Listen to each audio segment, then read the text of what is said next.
So Reddit did a Fire Emblem elimination tournament where every day someone posts a straw poll asking what the worst FE game is, and the one with the most votes gets eliminated.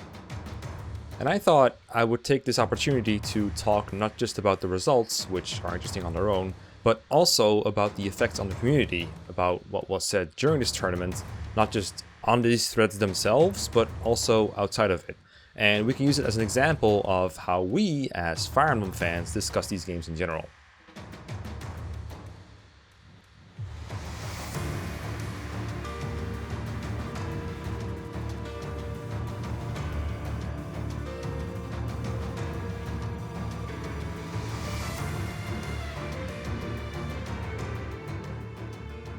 But first, let's just start with the end results, or almost the end results. The top three at the end were Path of Radiance, Radiant Dawn, and Three Houses. Three Houses was voted out, and that resulted in a top two consisting entirely of Tellius, and Radiant Dawn won in the end. These results mostly line up with popularity polls that I've seen and done in the past. Ones that use different formats, like voting for your favorite instead of your least favorite, or ranked choice voting, or giving ratings from 1 to 10. So if you go just by the rankings themselves, this poll didn't really do or show anything new. What this did, however, if you look at the discourse around it and about these polls, is that the subreddit was on fucking fire as it happens. The environment was toxic. Everyone was getting in flame wars with each other. Which game was the worst? It was very divisive, or so I thought. But when I was looking at the threads, it wasn't all that bad. It was mostly just people saying why they were voting for a game they didn't like as much as the others. Sometimes people would go as far as to say, this game sucks. Shock and horror. This game is just waifu simulator. I hate this game. Those are certainly negative opinions that could be worded in a more mild way, but from the way people were talking, I thought we were gonna get like personal insults, where are my flame wars? Where's the drama? I thought the subreddit was on fire. There are some downright shitty comments, but I don't think these comments existing work as proof that the environment was as toxic as people were saying it was, because those shitty comments were getting downvoted pretty heavily. It's not fair, I think, to judge a Reddit community solely by what negative comments are posted, but also, we should judge it by what gets up and down votes, because I think those say a lot more about whether a community at large agrees or disagrees with a certain opinion. And generally, what I saw in these threads was thoughtful, reasonable critiques getting upvotes, and rage bait getting downvoted. To be fair, there were also a lot of short posts that were just like, oh, my favorite game got eliminated, or oh, I didn't expect this to happen, but, Now, I don't read every single post every single day in these tournaments. I've just loosely followed along, and for this video I've taken a bunch of samples from the threads, and I guess it's possible that I missed a massive amount of toxicity that was supposed to be here. It's unlikely, but it's possible. But I think the more likely conclusion is that these threads felt intense and divisive to a lot of people because they just really do not like other people saying a lot of negative things about a video game they really like. Okay, just scrolling through Reddit is kind of boring. Let's have some gameplay footage. And before you tell people not to be so sensitive on the internet, let's think about why that is for a second, because I think that's interesting.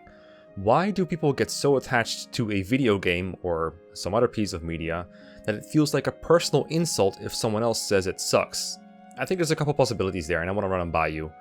For one, it could be because the attachment someone has to a game can be very personal. For example, a lot of people got into the series through Awakening, which is a game that throughout the years has had piles and piles of criticism. Talks about this being waifu emblem or just a dating simulator, people saying the cast was more one note, the supports are of terrible quality, the story was more nonsensical than its predecessors, they will hate on how much of a self-insert Robin is, how the difficulty ranges from too easy to unfair. As someone who enjoys playing Awakening whenever I get back into it, I partially agree with these criticisms, or the spirit of these criticisms. But if someone goes, Awakening fucking sucks, there's nothing good about this game, I still feel the reflex to defend it because I love the game. I like all Fire Emblem games, not equally, but I do like them all. And Awakening is just one of the many that I have sunk so many hours into, so it's tempting to try and defend it with something like, oh, the music and the cutscenes were good at least, right?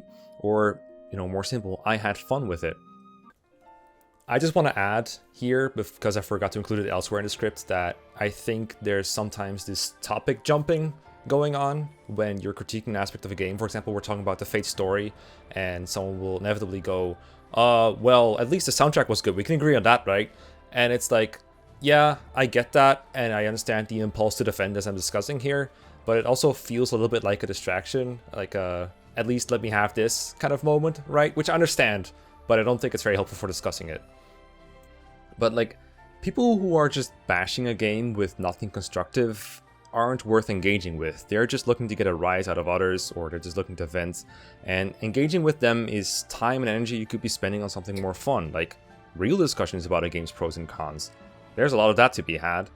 This franchise has had so many entries, and again, while I don't like them all equally, I do think there are things to praise about every one of them. Now, when people ask me what my favorite game is, I have a couple I will usually fall back on, but the game I tend to feel like I have to go to bat for the most often is Fire Emblem Echoes: Shadows of Valentia.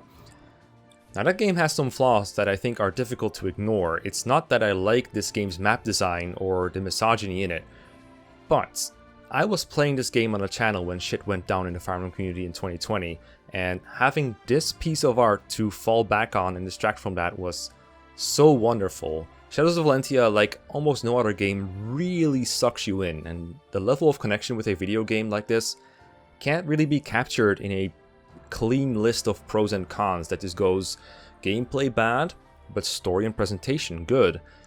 When I'm praising this game, I'm not doing it to convince someone else who doesn't like it that it's good. It's generally just I'm in the mood to praise the thing I like.